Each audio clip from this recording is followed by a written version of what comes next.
Boa tarde, estamos reunidos, Grupo de Estudos de Laboratorios Socionaturais Vivos, mais um encontro para, nesta ocasião, 25 de outubro de 2024, vamos revisar um pouco os conceitos associados com a teoria da atividade, que é central nas nossas análises e nas nossas propostas pedagógicas e inovadoras, utilizando o método indutivo intercultural.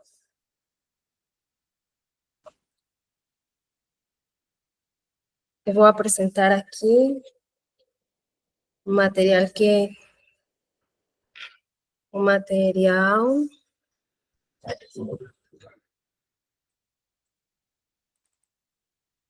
que foi indicado para o nosso encontro.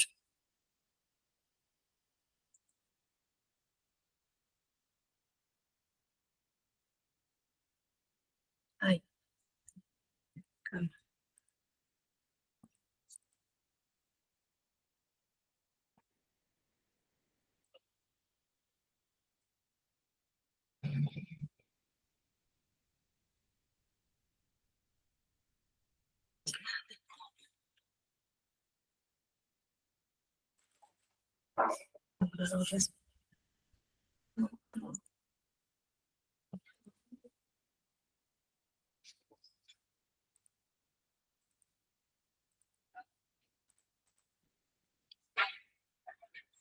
Ok.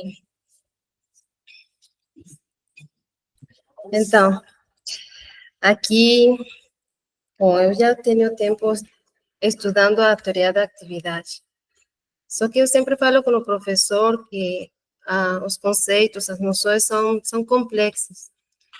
E o que tem me ajudado neste tempo ha sido precisamente acompanhar os estudantes do curso de licenciatura intercultural, porque na medida que eu converso com eles, eu vou também me esforçando um pouco em estudar, e nesse trabalho de tentar materializar a unidade entre atividade e consciência, que é central na teoria da atividade, eu aos poucos vou conseguindo.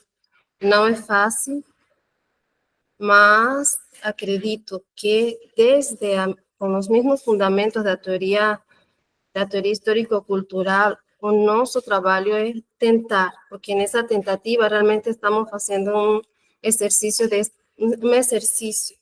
e nesse exercício a gente vai aplicando, vai entendendo os conceitos desde a prática. E como resultado também dessas atividades de acompanhamento nas oficinas do projeto com Itaú Social, também eu tive a oportunidade de conhecer, de ir observando, de ir escutando as pessoas, os professores falarem. E aí eu vou fazendo algumas perguntas, sim, que são as perguntas que eu trago hoje para cá. E eu me pergunto, quais são as dificuldades pedagógicas que os professores têm para aplicar um método indutivo nas escolas indígenas?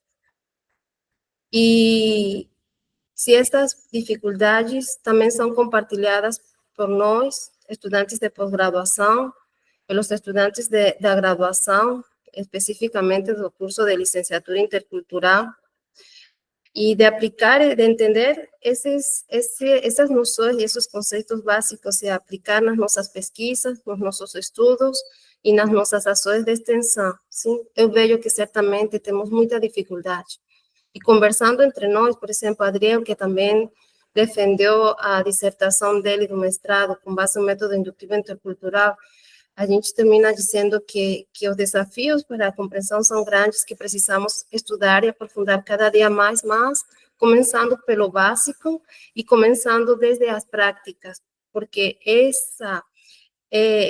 eu penso que está bem acertado o que a teoria traz, de materializar a unidade teoria e prática. Não é uma coisa assim, só escrita e falada e teorizada por teorizar, é que verdadeiramente esse processo de entender o que fazemos desde a nossa consciência, de estar cientes e ter consciência do que vamos fazendo na prática, é isso que nos ajuda a internalizar e a progredir para funções psicológicas cada vez mais complexas. Então, eu acredito no que a teoria está propondo, só que precisamos entender essas definições, entender esses conceitos e levar para a prática. Então, eu coloco aqui este esquema.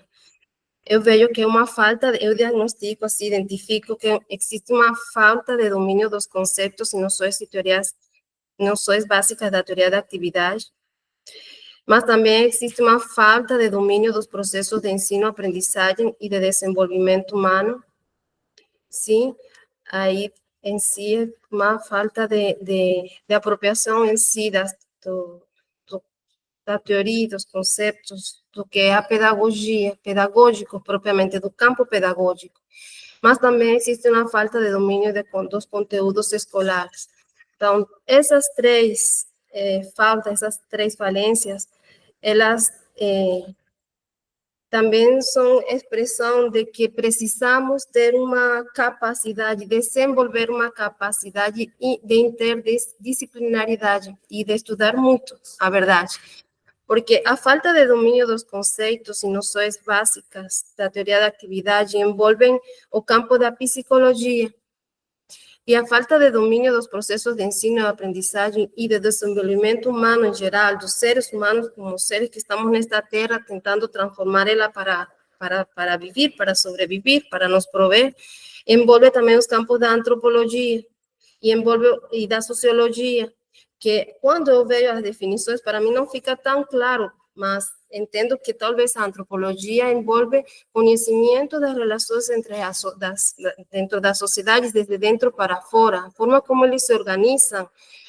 Os professores indígenas têm que compreender, todos nós, a verdade, temos, dentro dos nossos próprios contextos e grupos, temos que entender como que nós nos organizamos e nos relacionamos com os outros, e entender como essa sociedade onde estamos interagindo está estruturada. Então, eu vejo que vai pegando campos da psicologia, e não de qualquer psicologia também, da psicologia social que estamos abordando, da antropologia, da sociologia, das ciências sociais exatas, também da biologia, da matemática, da química, da física, e essa abordagem da pedagogia também não é qualquer tipo de abordagem, uma pedagogia que, vamos estudando, deve ser desde uma perspectiva histórico-crítica, que dialoga com a teoria histórico-cultural.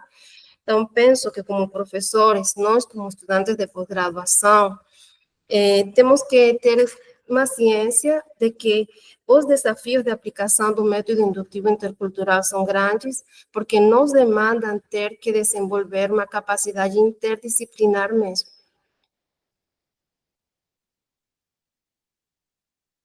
E aqui, com esta introdução, eu avanço para apresentar a Flávia Asbar, uma psicóloga educacional, que a verdade eu nunca havia visto a foto dela, mas agora que comecei a aprofundar um pouco nos textos dela, eu achei interessante também me aproximar de como ela é, sim.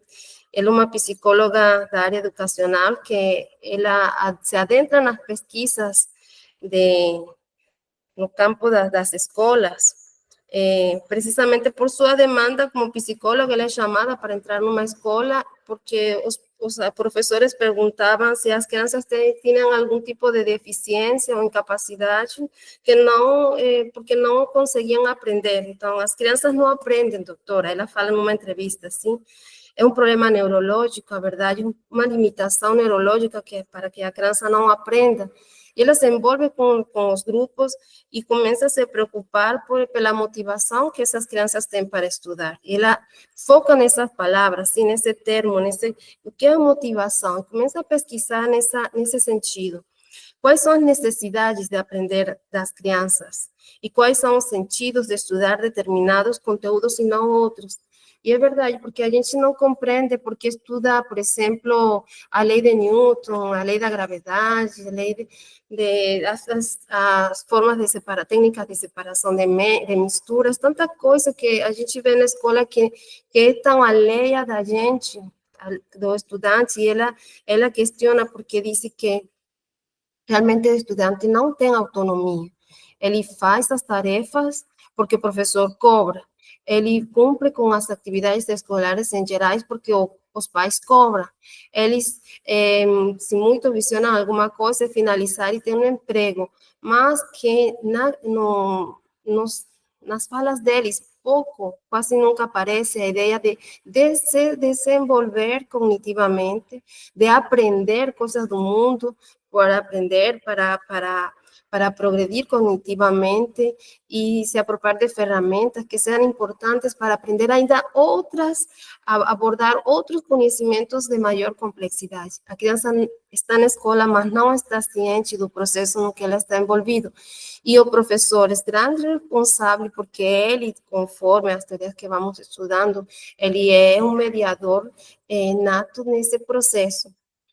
E aí ela também então faz as mesmas perguntas para os professores: qual é o significado social da escola para vocês, e dos conteúdos escolares. Realmente ele vai para a escola só para transmitir, como tradicionalmente ha sido, conhecimentos, ou ele realmente vai para promover no aluno um desenvolvimento cognitivo com autonomia. E aí aparecem, então, palavras que eu coloquei marcadas em outras cores, como significado social,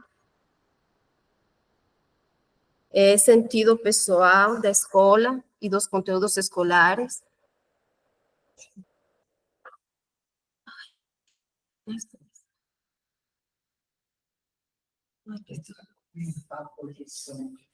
Não, mas aqui passou. Como? Pega na telinha aí embaixo, talvez está embaixo aqui. Está tudo bem. Não. Ali não tem problema, mas está passando aqui, então tudo bem. Vou conectar outra vez.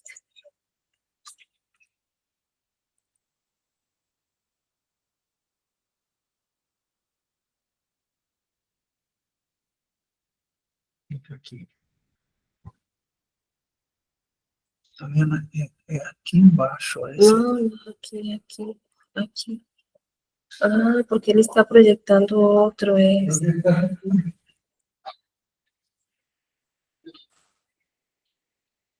Não. Mas não está ajudando. Sim, que deixar sua apresentação. Sim, o Mar não está ajudando também. Ah.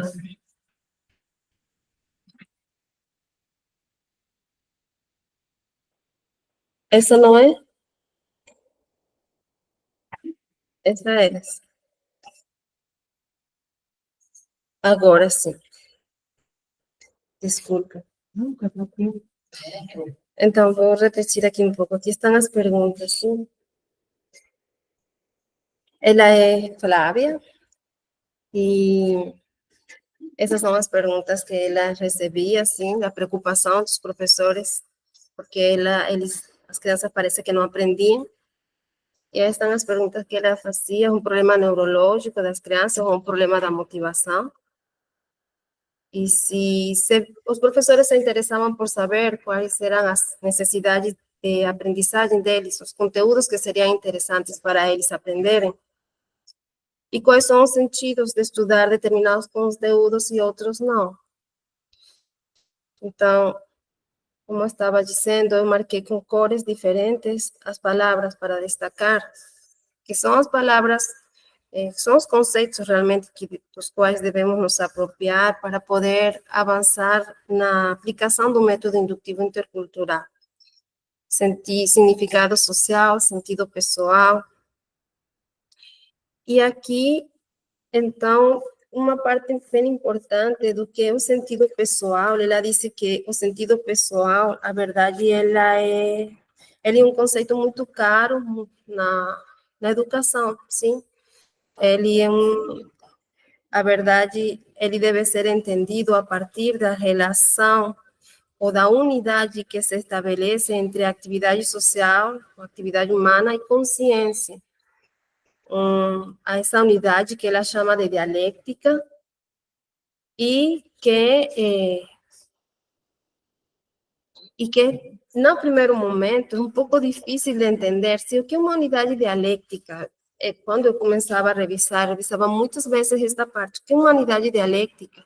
Quando eu penso como uma unidade histórico-cultural, é mais fácil para ver, porque eu me vejo no campo, por exemplo, com uma enxada, tentando remover a terra para plantar, fazendo um trabalho para transformar aquele meio e produzir algo que eu preciso para subsistir, para me reproduzir, para continuar como espécie humana.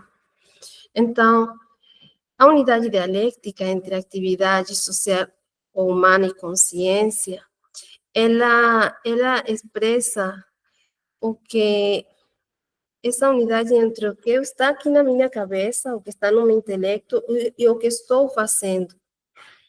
E, é dizer, o que eu faço consciente, sabendo que dentro desse processo há uma sequência lógica, um passo a passo de ações e de operações até chegar a um objetivo que eu me planejei, que eu me estabeleço.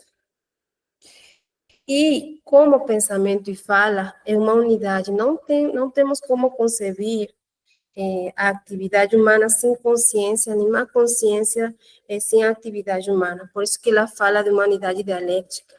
E nessa unidade, ela fala de dialéctica com base no materialismo histórico, porque identifica um conjunto de conflitos, de contradições, de ideias e conceitos que entram em conflito, porque na hora de fazer uma atividade, qualquer uma, como por exemplo essa que eu estou falando, de ir para o campo e pegar uma enxada e transformar aquela terra, eu tenho um monte de situações que eu devo resolver até chegar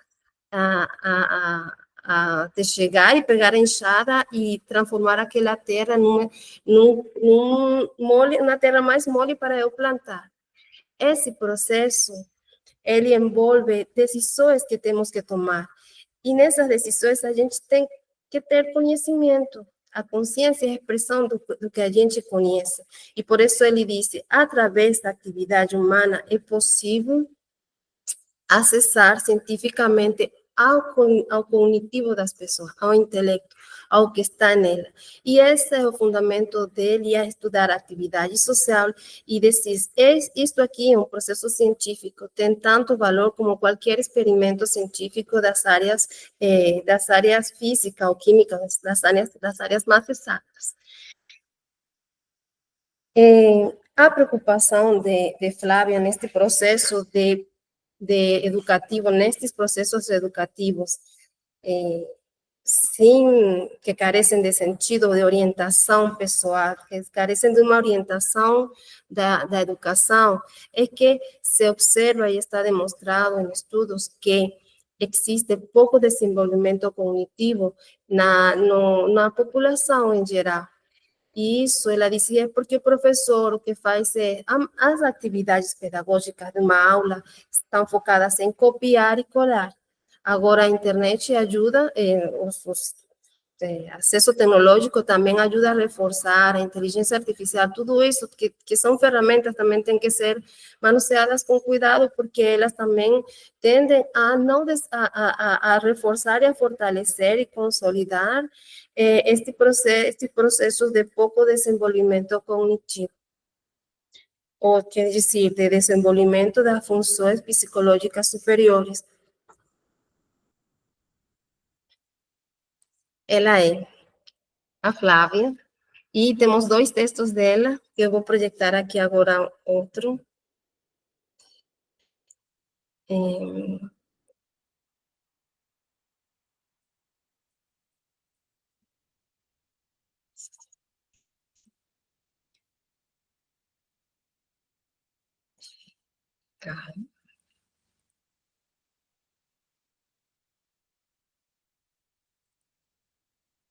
Tá ótimo, Mari.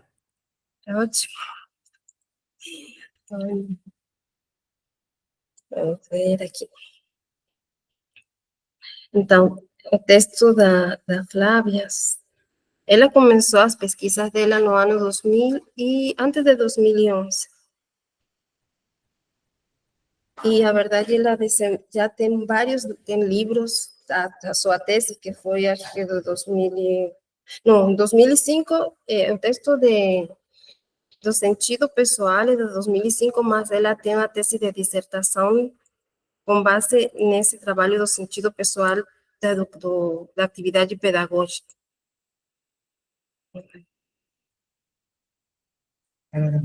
É isso aqui. E depois desenvolveu também a tese dela. Ela, não sei, eu vou te dizer daqui a pouco. Tchau. Tá? Ok. Campus Chácara Flora, São Paulo.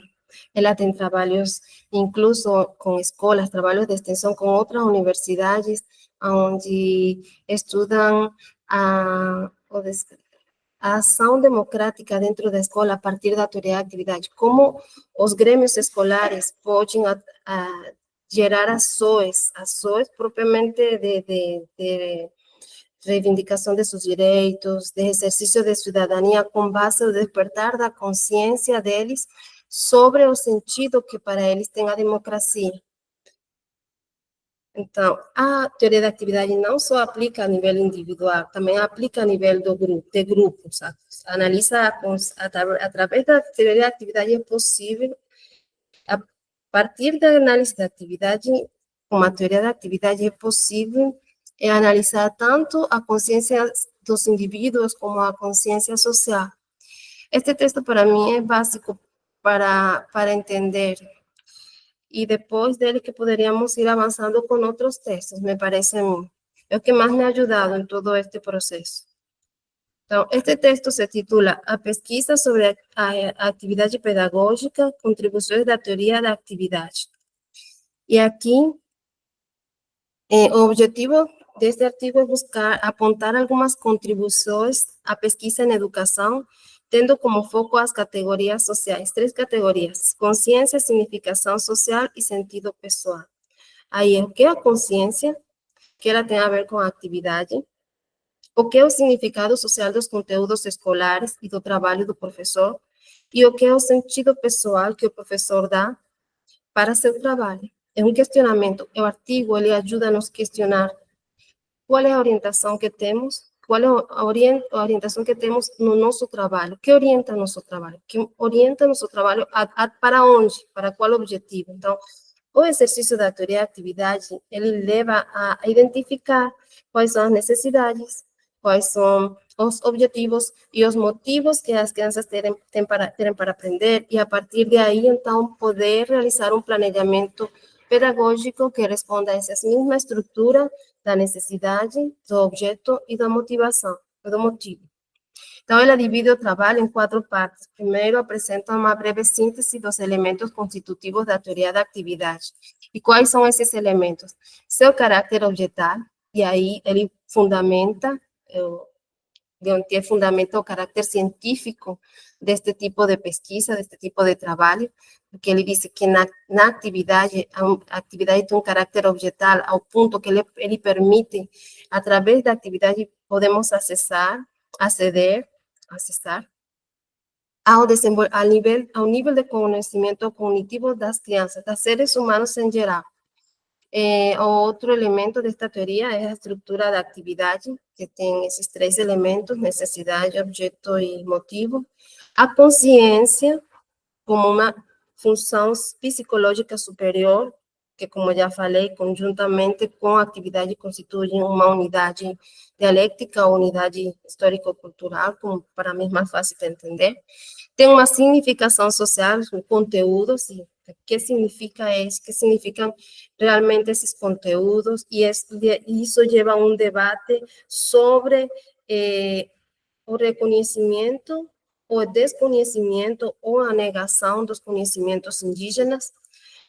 Outro elemento constitutivo é o sentido pessoal, que ele tem a ver com a motivação para poder, a motivação para conseguir satisfazer nossas necessidades, alcançar os objetivos, e alienação.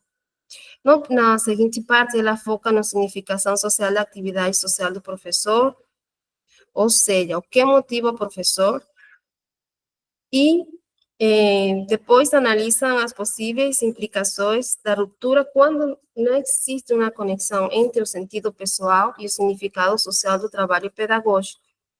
E, por último, aponta algumas informações sobre a possibilidade de resistir à ruptura, a essa ruptura entre sentido e significado da atividade do professor.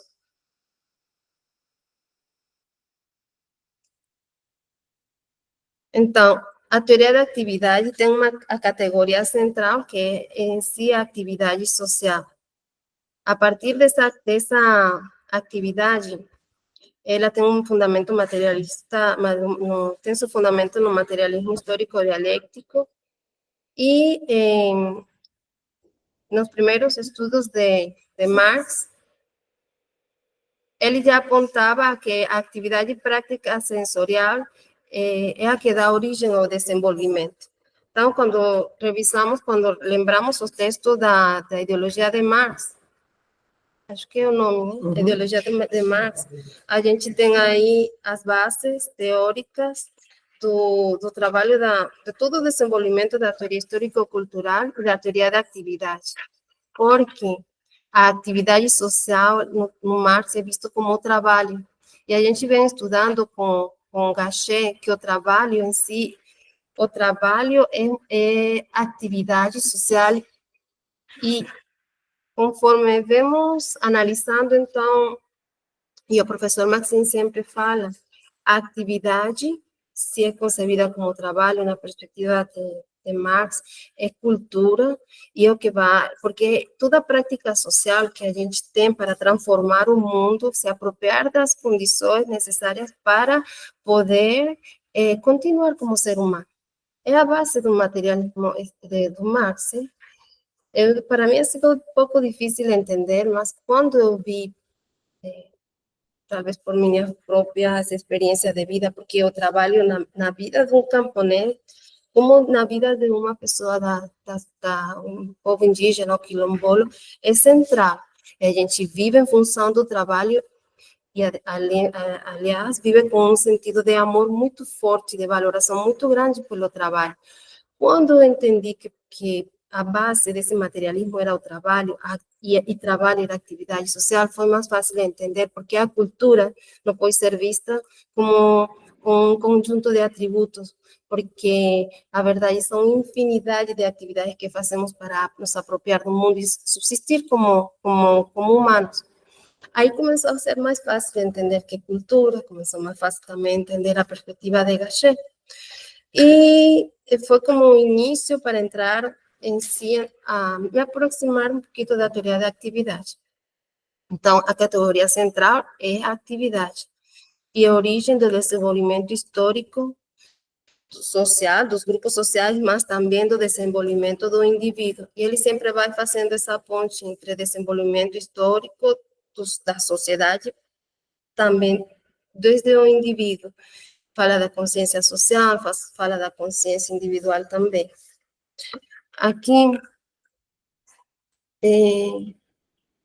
então, partindo desses pressupostos do materialismo histórico-dialéctico, os psicólogos soviéticos, que foram Vygotsky, Leontiev, Luria, e depois mais outros mais para frente, Kosulin, e outros que aí aos poucos vamos conhecendo, eles consideravam que a atividade humana são um dos princípios centrais ao estudo do desenvolvimento do psiquismo.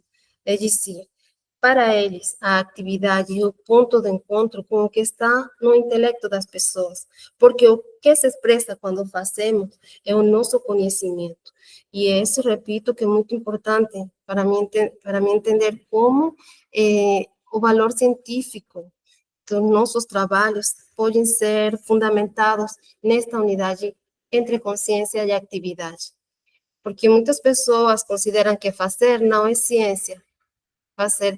Fazer, por exemplo, um yamashim é uma atividade prática, manual, mas não é assim, porque fazer um yamashim envolve conhecimento, envolve uma estrutura, essa estrutura que identificamos com necessidade, objeto e motivação, e envolve um conjunto de atividades, de subatividades e tarefas, que a gente vai chamar de ações e operações, envolve todos os elementos da mediação da atividade. Aí começa a aparecer mais claro para mim, e consigo esse suporte para dizer que na minha tese eu tenho um fundamento muito forte para justificar a análise da atividade como base das propostas pedagógicas.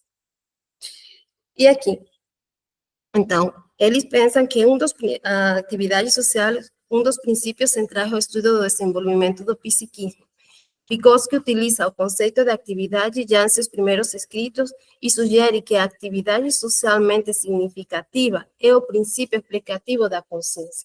Acho que este ponto aqui é fundamental para fundamentar as nossas pesquisas. Eu acho muito bonito também, a atividade socialmente significada. Aquilo que significa para mim, que tem sentido, que é importante, é o princípio que vai permitir explicar como é que eu estou desenvolvendo meus conhecimentos. E o professor tem que estar muito atento nesse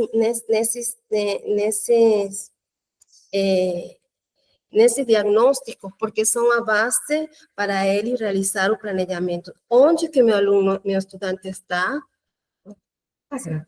Sim.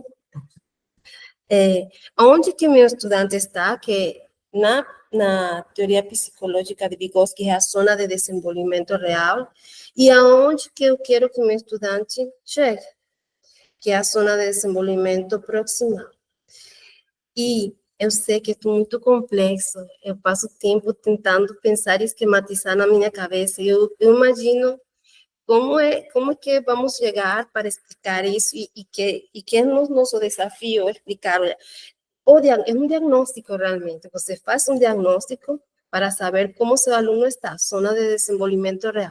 E você projeta no planejamento aonde que seu aluno vai chegar, segundo também as condições dele, que aqui vamos falar, porque se considera seu próprio histórico, seu próprio contexto, todas as experiências para poder planejar. Então, o professor realmente tem que aprender a desenvolver essas ferramentas de analisar. É um trabalho bem intelectual, análise constante do sentido daqueles conteúdos para seus alunos.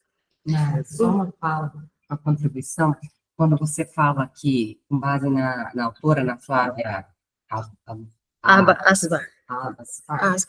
Que é um desafio, que um desafio é entender que as atividades sociais têm o mesmo valor que o conhecimento científico, né?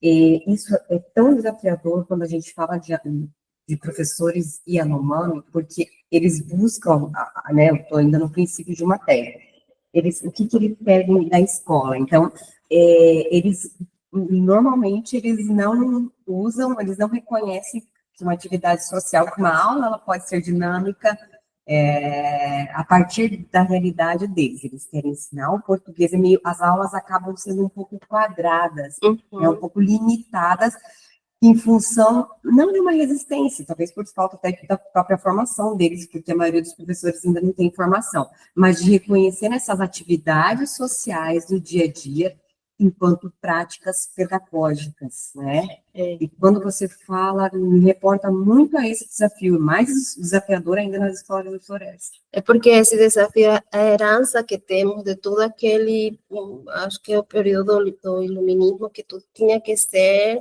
cientificamente comprovado segundo um método. Aí, todos esses conhecimentos, eles foram negados, ou tem outra palavra, eles simplesmente não são reconhecidos. Eles não importam, eles não têm valor científico. E essa é a luta, e por isso quando ela nos questiona sobre a significação social, também ela traz um debate que é político, econômico e cultural, e envolve de frente a um questionamento da sociedade nacional, que traz, impõe os conteúdos da base nacional curricular, porque aí é assim, não, vale social, econômica e politicamente o seu conhecimento como sociedade nacional, mas o nosso também tem um valor social para a gente, é nosso conhecimento, também tem um valor econômico, e um valor cultural preserva as florestas. O conhecimento que está na sociedade, por outro modelo de desenvolvimento que não é acumulação, sino de convivência. Essa lógica leva a outros tipos de interesses sociais, políticos e econômicos a respeito da sociedade nacional. E por isso esse debate do significado social, ele é um debate social, político e econômico. E, bom, assim, retomando aqui.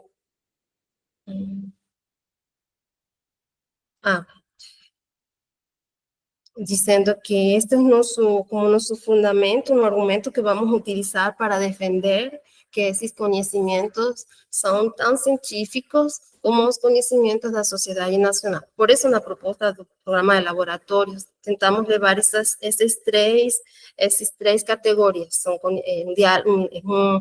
uma proposta inovadora intercultural, mas também intercientífica, envolvendo as ciências, interdiálogo entre ciências e entre conhecimentos. Claro, a gente vai ter que definir um pouco, explicar bem a interdisciplinaridade também. Tem esses três caracteres: intercultural, interdisciplinar e intercientífico, de conhecimentos. É a proposta, né? Com fundamento em o caráter científico que a análise da atividade social permite.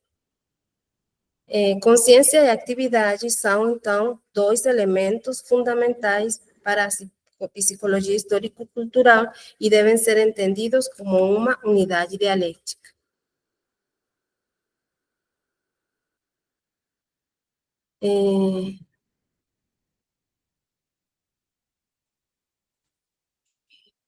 Foi Leontiev quem sistematizou o conceito de atividade, fundando a teoria psicológica da atividade, como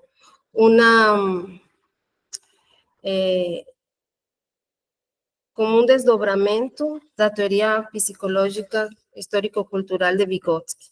Esse conceito de atividade social, então, desempenha as funções de princípio explicativo dos processos psicológicos superiores e que é objeto de investigação. Então, eu também acho muito clara esta forma de apresentar, de definir a atividade. Princípio que permite explicar os processos da consciência, princípio que nos permite entender como se desenvolve o intelecto humano, como progredimos de um nível a outro cognitivamente, como cada dia temos capacidades maiores de abstração, de definir conceitos, de entender os conceitos e até de elaborar conceitos, e de resolver problemas, que é o que no final se permite ver esse assunto da dialética, como resolver os problemas do dia a dia com base nos nossos conhecimentos. E aqui, então, vou falar sobre a atividade social, constituye o ponto decisivo y el método principal del conocimiento científico del reflejo, está en español. Ahora no sé qué. El análisis de la actividad constituye el punto decisivo y el método principal del conocimiento científico del reflejo psíquico de la conciencia. Entonces, dice así, en el estudio de la forma de la conciencia social está el análisis de la vida cotidiana de los grupos sociales, de la forma como ellos se organizan, de la forma como ellos se relacionan, ahora estoy hablando, no. Ella dice que a través de actividades sociales, de análisis de actividades sociales, podemos entender a conciencia dos grupos, y también a consciência individual. Tem essas duas dimensões. Quando analisamos a consciência dos grupos, então vemos a vida do grupo em sociedade, das relações que eles estabelecem entre eles mesmos e com outros grupos, e dos meios que eles ajeitam, arrumam para poder conseguir a continuidade desses grupos. E isso aplica muito bem para as cidades da floresta. Eu vou dar um exemplo agora. Cuanto a la conciencia individual, dice, en el estudio de la conciencia individual que ocurre no intelecto de un individuo, está el análisis da atividade dos indivíduos, as condições sociais dadas e das circunstâncias concretas que essa pessoa teve que experienciar. Então, eu vou dar 2 exemplos. Por exemplo, aqui vamos publicar, se Deus permitir, um artigo de Calvanoco. Calvanoco foi uma ocupação aqui no bairro Jockey Club, uma ocupação de indígenas, venezuelanos e não indígenas. A verdade, foi um espaço privilegiado para pesquisar. Eles começaram em 2019 e a finais de 2020 foram despejados daquela ocupação com um processo arbitrário, a verdade, que não considerou nem o contexto da pandemia. E aí a gente passou, a verdade, desenvolvemos ações de extensão, pesquisa, estudo. Claro que talvez nunca foi seguindo um roteiro, a verdade, estávamos tão presentes lá, interagimos tanto com as pessoas que pegamos quantidade de informações que guardamos, e há muita coisa publicada sobre aquele processo, desde o início da ocupação até o despejo, especialmente nos últimos meses, desde setembro, que aconteceu a notificação do despejo forçado desse grupo. Eram 600 pessoas, entre indígenas e não indígenas. Nesse processo, conseguimos trabalhar a forma como a mobilização social desse grupo pelo reconhecimento deles como sujeitos políticos com capacidades para eles autogerir suas vidas como grupo social. Os indígenas nunca falaram como indivíduo, senão como grupo social. E a demanda deles que fizessem um protocolo de consulta, onde eles fossem consultados, porque eles tinham direito a ser consultados. Essa demanda é uma demanda de reconhecimento como sujeitos políticos, como grupo social. E ele reflete a consciência que eles tinham de sujeitos históricos que estavam aqui nestes territórios e argumentavam que eles estavam antes da chegada dos não indígenas e que eles tinham direitos que deviam ser respeitados, mínimo na consulta. Eles sabiam que iam ser despejados, mas eles lutaram por esse reconhecimento. Então, obrigado, viu? De nada, prof. Até mais. Então, o que observamos e o que analisamos à luz da teoria da atividade, e da teoria histórico-cultural e da teoria da atividade. Que nesse grupo, os processos de formação deles na Venezuela e os processos de participação política na Venezuela influenciaram no desenvolvimento do trabalho das lideranças aqui no Brasil. Eles trouxeram elementos de organização tanto indígena, tradicional, como não indígena, conselhos comunais, formas de organização mais atualizadas. E eles conseguiram trabalhar em função desses dois tipos de organização. As lideranças indígenas, elas também receberam formação, parte da formação foi formação dada pelo programa de laboratório, umas parcerias que fizemos, e o JFRON. Então, o que analisamos no final foi assim, as experiências próprias desses grupos e das lideranças marcou muito a forma como se desenvolveu aquele período entre setembro e dezembro de 2020. A atuação delas não foi dada do nada. A verdade, eles vinham de processos de formação, informal, não sei se essa é a palavra, mas de processos de formação como lideranças. E aquele sentimento de ter mexido com algo que eles sempre falaram, somos sujeitos, você não pode fazer nada sem consultar, ele expressou a consciência e a organização desse grupo para lutar por um objetivo comum. Então, aí conseguimos analisar a atividade dessa mobilização social a partir da teoria da atividade.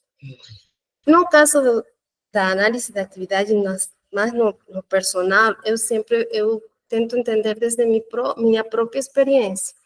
Eu vejo, pelo menos, que eu estou aqui por uma necessidade. E a minha necessidade é cuidar da minha família. E eu estabeleço um objetivo. Meu objetivo, então, no primeiro momento, era trabalhar. No percurso do tempo, esse trabalho, que era a atividade pela que eu vim, mudou. E ela fala aqui mais para frente, como uma atividade social pode mudar a ação, como uma ação, pode mudar a atividade. Eu vim por um trabalho, eu estava trabalhando, só que consegui estudar. Vi que na ação de estudar, eu conseguia outras oportunidades para lograr meu objetivo. Aí troquei a ação, passei a ser atividade. E eu posso evidenciar a motivação e tudo que eu faço aqui, meu esforço para conseguir, faz parte dessa atividade na que estou envolvida com uma necessidade bem clara, um objetivo bem claro e as motivações que vão me levando até alcançar o objetivo. Eu consigo ver a estrutura da atividade nesse sentido individualmente. É a forma como estou conseguindo entender. Então, a atividade humana, que vem outra definição de Leontief, é objeto da psicologia, mas não como uma parte aditiva da constituição da subjetividade. Ela não está adicionada, ela em si mesma é a unidade central da vida do sujeito concreto. E ele fala, é o sopro vital do sujeito corpóreo. Aí eu vejo que aparece mais uma vez esse tipo de unidade dialéctica ou histórico-cultural entre o corpo e o que é a psiquis, que até chamamos, aí ele fala de sopro vital, como ele se está referindo a algo incluso mais para além do que seria o intelecto, que mais vai para um sentido mais espiritual.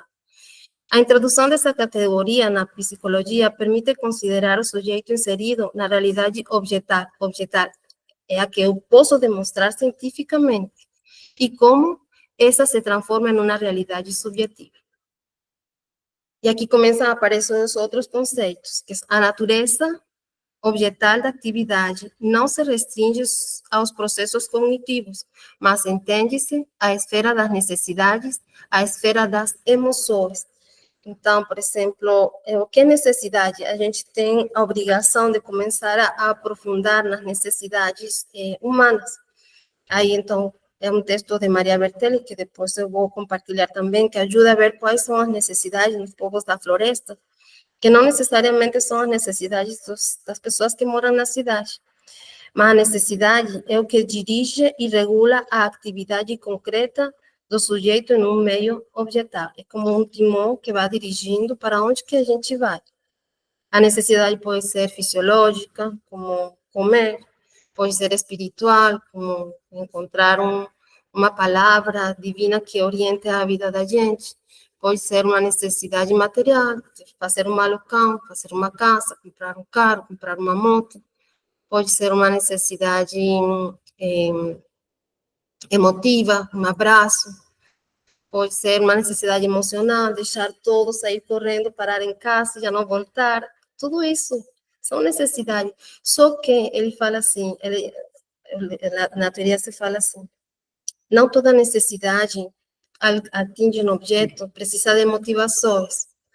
E por isso a gente pode ter uma infinidade de necessidades, mas não todas vão se estruturar da forma completa, sim, porque vai depender também das condições que a gente tem. Por exemplo, eu quisesse deixar tudo e voltar, mas não tenho condições para voltar, porque a minha família depende de mim no futuro.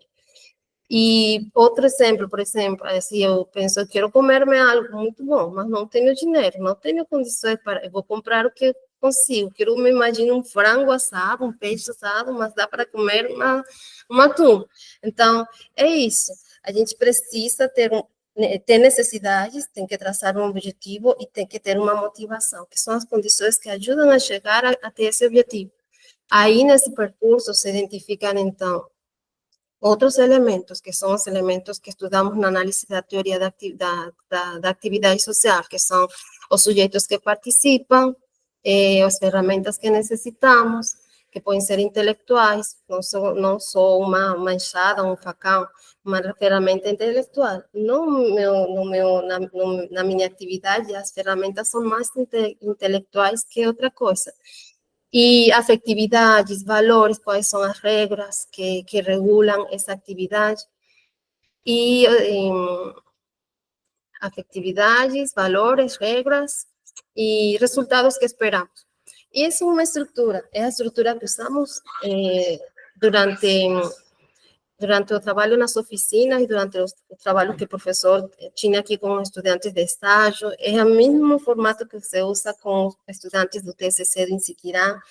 É isso, um referencial teórico e metodológico que foi desenhado por Gachet e seus colaboradores, que conhecemos como método indutivo intercultural, que na primeira vista a gente está perdido, mas com prática o exercício vai conseguindo aos poucos. E para a psicologia histórico-cultural, a necessidade é o que dirige e regula a atividade concreta do sujeito em um meio objetal. Uma necessidade, seja ela proveniente do estômago ou da fantasia, primeiramente não é capaz de provocar nenhuma atividade de modo definido. Somente quando um objeto corresponde à necessidade, esta pode orientar e regular a atividade. E aqui aparece outro conceito que é o motivo. O motivo é o que impulsiona uma atividade, pois articula a necessidade com um objeto. Objetos e necessidades isolados não produzem atividade. A atividade só existe quando existe um motivo. E aqui sim, acho que precisamos ler, não saltar muito, porque senão nos perdemos. A primeira condição de toda a atividade é uma necessidade. Todavia, em si, a necessidade não pode determinar a orientação concreta de uma atividade, pois é apenas no objeto da atividade que ela encontra sua determinação. Deve, por assim dizer, encontrar-se nele. Uma vez que a necessidade encontra a sua determinação no objeto, se objetiva nele. O dito objeto torna-se motivo da atividade aquilo que o estimula, Leontief. Necessidade, objeto e motivo são os componentes desta estrutura da atividade. Além desses, existem, então, ações e existem também operações. As ações constituem um conjunto de passos que vamos dar, numa sequência lógica, subordinadas a um objeto, a objetivos parciais. Então, por exemplo, o meu objeto é obter um diploma. Aí eu tenho que desenvolver várias ações. Eu vejo assim, ações de pesquisa, ações de estudo. Cada ação tem operações. Eu tenho que fazer fichamento, eu tenho que fazer resumos, eu tenho que fazer resenhas. Na pesquisa, na ação de pesquisa, eu tenho que revisar bibliografia, eu tenho que fazer entrevistas, realizar análise, reflexão, e todas essas atividades são atividades cognitivas, que na medida que eu aprofundo nos meus estudos, a minha capacidade, essa zona de desenvolvimento proximal vai ir aumentando. E ele coloca aqui um exemplo. Assim como as atividades relacionam-se com o motivo, as ações relacionam-se com os objetivos. Explicaremos essas relações inspiradas na situação dada por Leontief. Um sujeito está com fome, necessidade de comer, e pode satisfazer essa necessidade se buscar comida. Esse é o objeto. Encontra-se motivado para a atividade de buscar comida quando sente a necessidade de comer e quando idealiza, ele pensa, imagina, um objeto que possa satisfazê-lo. Imaginou o frango. Aí depois tem que pensar, está deitado em cama, tem que acordar, tem que tomar banho, tem que procurar dinheiro, tem que caminhar até a loja, local, o supermercado, o restaurante, comprar e ainda pensar, vou comer aqui, vou comer lá. Essas perguntas, esses questionamentos, essas situações são que fazem dar um caráter dialético à atividade social. Propõe-se, então, objetivos. O que poderá fazer ações para satisfazer sua necessidade? As ações possíveis dependerão das condições concretas de vida do indivíduo. Pode ou não pode, ele pode querer, mas não tem como comprar, não pode ir. E são engendradas historicamente. As ações apresentam, além do aspecto intencional, o aspecto operacional, que são as técnicas, isto é, a forma como se realizam as operações. Cada ação inclui diferentes operações que dependem das condições de execução da ação. No exemplo, as operações referem-se aos inúmeros procedimentos que o sujeito realizará para alcançar seu objetivo. a operação e a tecnificação da ação e, em geral, realiza-se automaticamente. E isso é o foco do método indutivo intercultural. Nestas operações, que a gente tem um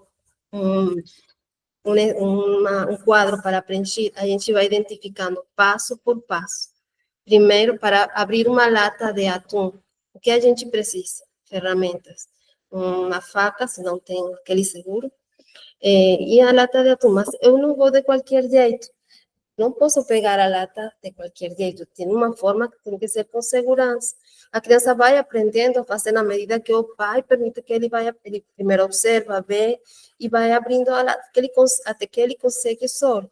E é o mesmo para todos nós. Eu vejo como o professor faz as atividades e eu vejo como ele dá aula. Eu não tenho experiência, eu tenho dificuldades, não é minha língua, mas eu vendo como ele faz. Talvez demore mais que outra pessoa mais jovem, mas eu vou conseguindo, porque isso também entra nesse processo. Quais são as minhas experiências anteriores? Quais são a minha disposição também, porque eu tenho uma resistência, e isso psicologicamente também afeta a realização da atividade.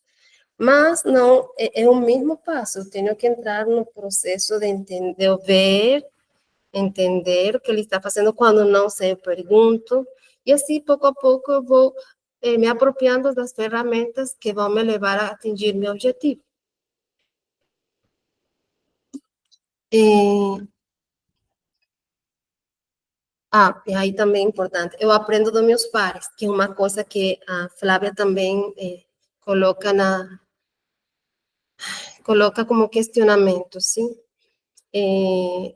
O professor considera o aporte do aluno, ele também traz elementos importantes para a aula, que devem ser considerados na hora do planejamento, e considera os pares, que também importam, porque eles também dotam de significado as coisas, eles também trazem significado às coisas, e eles vão agregar outros significados, a mudar, a consolidar esse significado nesse percurso.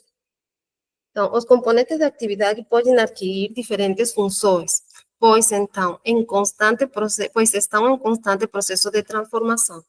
Uma atividade pode tornar-se ação quando perde seu motivo originário, deixou de ter um motivo. Eu estava trabalhando, mas esse motivo, eu achei que não ia chegar a cuidar da minha família só ficando aí.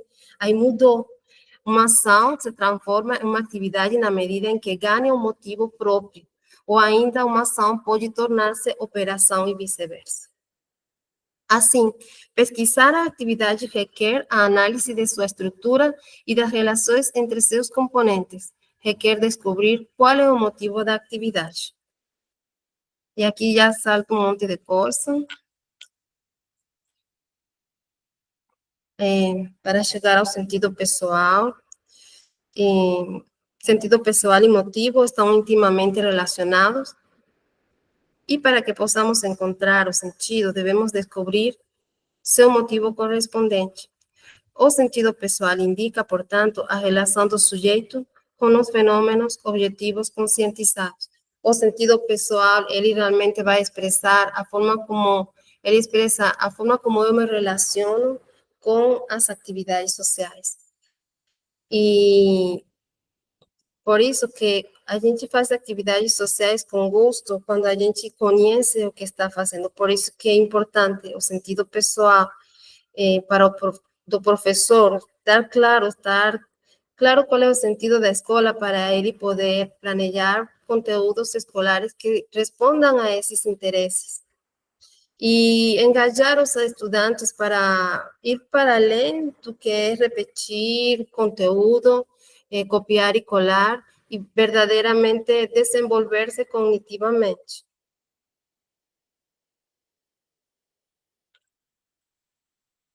Eu não sei se tem alguma pergunta até agora, porque eu acho que eu já vou fechando aqui, vou deixar isso para o professor Marcinho falar. Não tem É pergunta. complexo?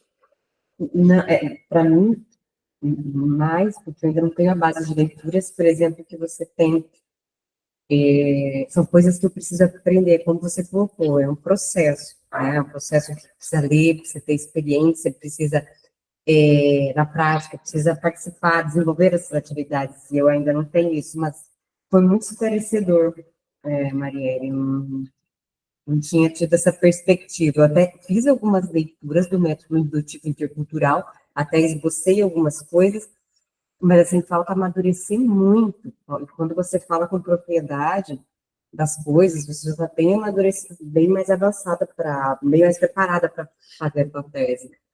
Então, eu não tenho perguntas porque eu estou aprendendo, mas já me ajudou um monte de ideias de como avaliar a atividade social, deixa eu ligar meu like, a atividade social a partir das práticas Yanomami, das escolas Yanomami.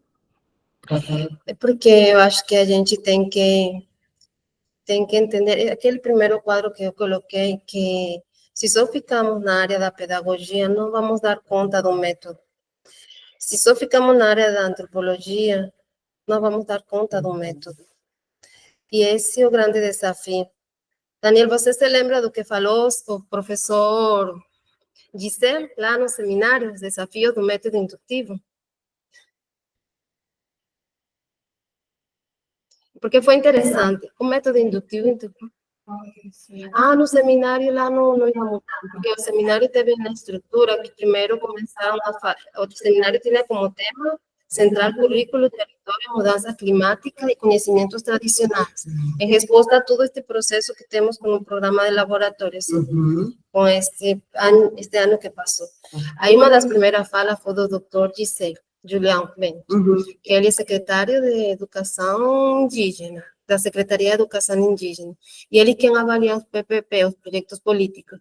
Ele chegou com uma fala que ele tinha um debate realmente, e Daniel, ele fez o relatório, ele é muito bom para fazer relatórios, aí seria bom para dinamizar aqui um pouco, e você comente quais são os desafios do método. Todas, todos. Eu quero os parabéns para você, Maria. Agora sim. Boa tarde a todas e todos. Eu gostaria de parabenizar Marielles aí, que trabalhou hoje afirmando a teoria da atividade, mostrando um preparo teórico para desenvolvimento da qualificação da sua tese. E acho bastante interessante essa perspectiva em que observamos com nossos próprios olhos lá no seminário, Laboratórios Socionaturais na comunidade Virimum, em que vimos alunos, diretores, autoridades da educação estadual comentaram sobre o desempenho, né, de procurar inserir o método indutivo cultural, a teoria da atividade, foram apresentados trabalhos, inclusive nós tivemos até uma escola da comunidade Pedra Preta que conseguiu inserir, com aprovação da Secretaria da Educação Estadual, o método indutivo em suas matrizes curriculares. E uma dificuldade que nós percebemos em relação assim, às outras escolas é justamente isso que a Marielle está trabalhando aqui, que é a compreensão teórica, que também chegou a ser reforçada anteriormente desse último seminário que participamos em oficinas. Mas como eu estive fazendo doutorado fora, na Universidade Federal do Pará, defendi meu doutorado e retornei, já trabalhava com o professor Maxim, o método indutivo, intercultural, eu notei nas oficinas, né, porque a última oficina que eu estive com o professor foi na comunidade Uiramutã, em 2018. Imagine, depois fui para uma oficina em 2024 e notei o quanto que evoluiu essa prática teórica em relação à educação indígena. Mas você, Maria Alice, esteve presente mais nessas oficinas, né, nesses últimos anos, inclusive. Eu gostaria que você nos contasse assim, quais os avanços, quais as dificuldades que você mais prestigiou nesse momento.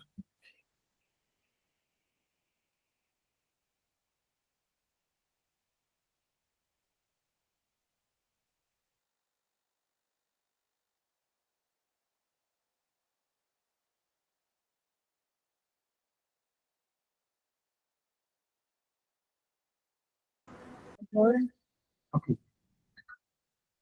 Ok, isso que eu coloquei aqui são como um diagnóstico, assim, que vai me ajudar também na tese. A falta de domínio dos conceitos e das noções básicas da teoria da atividade é um desafio, sim, para os professores entender, porque já vimos que são noções e conceitos bem abstratos, que precisam ser digeridos a partir da prática, precisam de acompanhamento para isso. A falta de domínio dos processos de ensino e aprendizagem, sim, de estratégia metodológica para trabalhar com os alunos,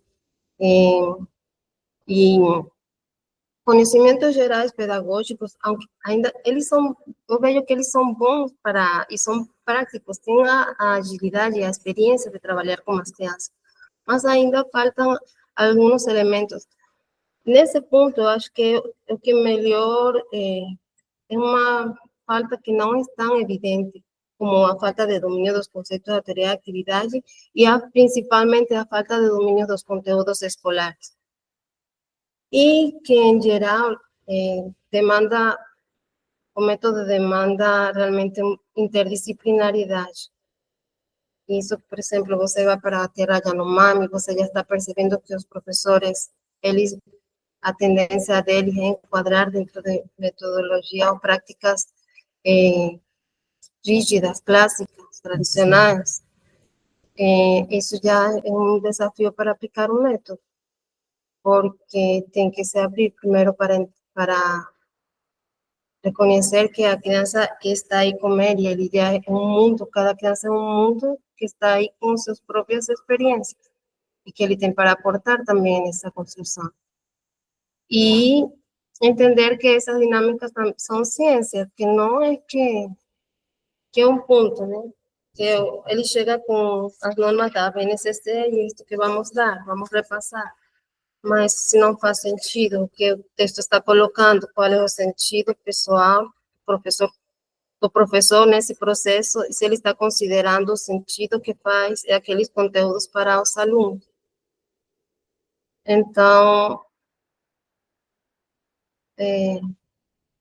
Mais do que isso, além de tentar se enquadrar no modelo tradicional, o PPP está escrito uma coisa, mas na prática diária da sala de aula não corresponde àquilo, né, que promete valorizar as atividades culturais, a dinâmica do dia a dia, as práticas, né? A hora da aula se transforma numa coisa mais fechada, exatamente tradicional, então uma coisa não corresponde à outra, de fato. porque, por exemplo, para aplicar um método, esse é um desafio, porque não a escola está concebido para trabalhar escola e comunidade como mais outra unidade, poderíamos dizer como uma unidade também dialética, no sentido de todos os conflitos que aparecem aí também. E o outro que também foi exposto pelo Dr. Giselle foi a demanda que o método tem dos tempos dos professores, porque para aplicar um método, a base do método é o que está na comunidade, aquele calendário socionatural da comunidade define as atividades pedagógicas na proposta. Nesse sentido, tem atividades que vão ser desenvolvidas em horários diferentes aos escolares, e a secretaria cobra o cumprimento daqueles horários, então isso gera um debate também bem interessante.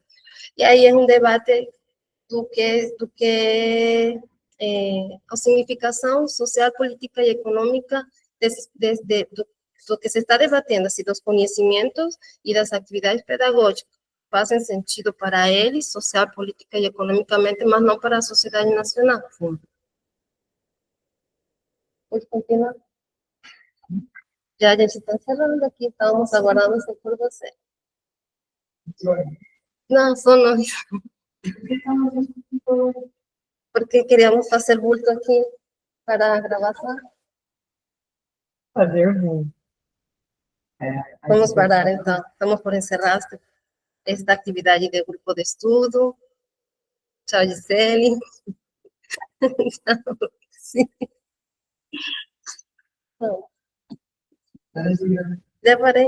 Não, Ah, não. Peraí, agora.